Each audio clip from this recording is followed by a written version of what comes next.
What's up guys, Elliot here with my 5 key takeaways from the Saudi Arabian Grand Prix. First off, I'm just happy that Mick Schumacher was able to walk away from his crash in qualifying.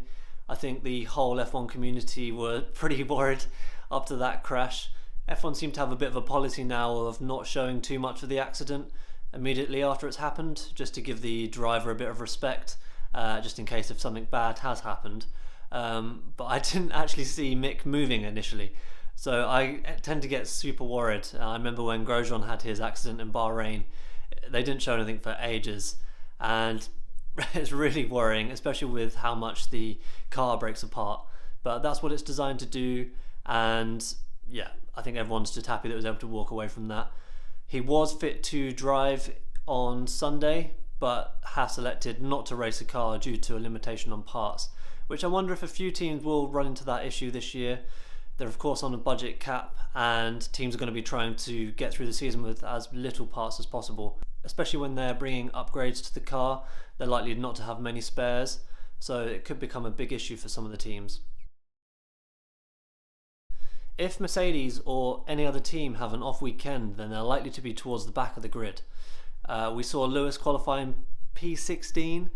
I can't remember the last time we saw Lewis in that position from qualifying, either on merit or even due to a crash. It's been a good few years. Apparently they tried a different setup relative to George. George qualified in 6th, which is kind of where you'd expect Mercedes right now.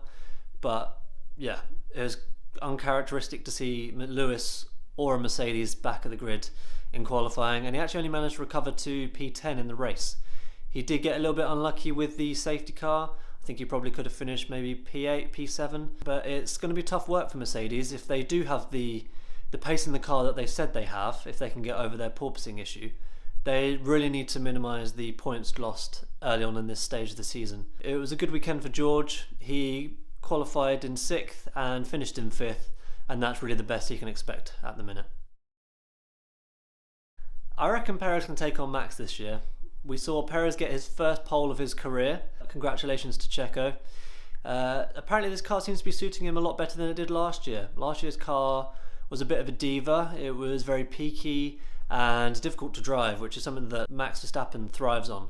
But a lot of his teammates, Gasly, Albon and Checo last year, have really struggled in the Red Bull. However, Red Bull's car this year seems to be a lot more compliant, a lot easier to drive, probably the best car on the grid right now. I know the Ferrari's fast, but the Red Bull's barely even porpoising. But Perez was really unlucky not to get the win.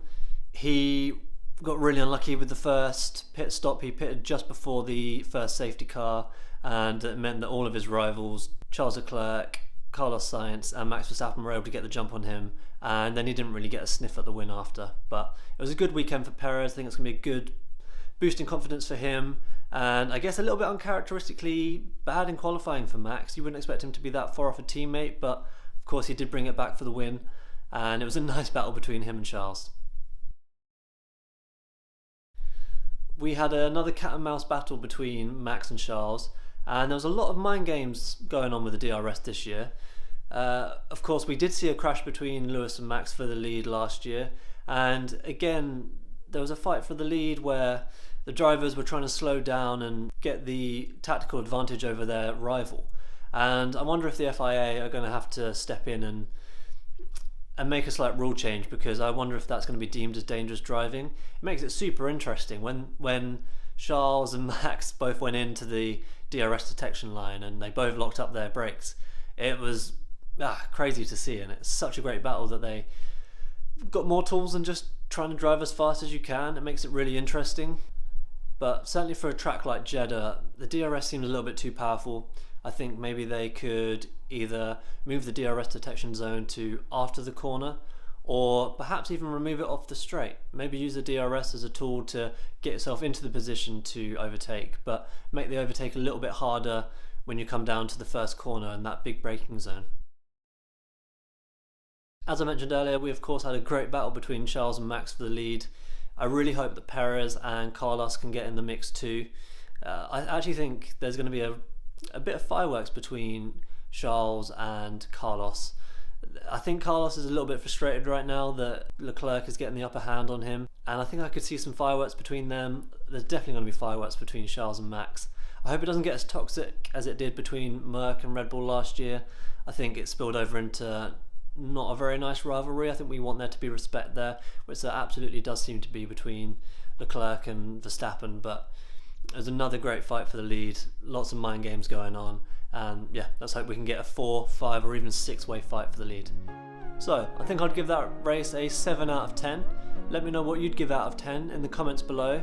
On to Australia next, not been there since 2019, and we've got a modified track layout to help promote overtaking. Thanks for watching, and I'll see you in the next one.